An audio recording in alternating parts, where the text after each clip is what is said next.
il ne me semble pas hors de propos de montrer qu'il y a deux espèces de guerre. L'une procède de l'ambition des princes ou des républiques, qui cherchent à étendre leur empire. Ce que firent Alexandre le Grand et les Romains, et ce que font tous les jours les différentes puissances. Ces guerres sont périlleuses, mais elles ne chassent pas totalement les habitants d'une région.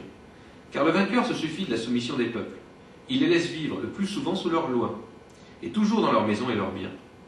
L'autre espèce de guerre, c'est quand un peuple entier, avec l'ensemble de ses familles, quitte un endroit, poussé par la faim ou par la guerre, et va chercher une nouvelle implantation ou un nouveau pays, non pour le gouverner, mais pour s'en emparer totalement, en chasser ou en tuer les anciens habitants. Cette guerre est extrêmement cruelle et effrayante. Ainsi Moïse et ses successeurs entreprennent-ils de faire oublier la moindre trace de la civilisation qui les a précédés en Palestine.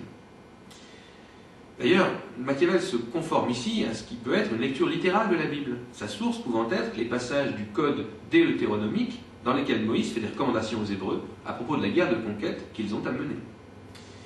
Et à cet égard, il est très intéressant de constater que cette lecture offre aux Florentins la possibilité de disqualifier presque complètement le christianisme, tel qu'il est présenté dans le Nouveau Testament, du fait qu'il prêche l'amour et la bonté, au lieu de reconnaître la nécessité et de valoriser le désir.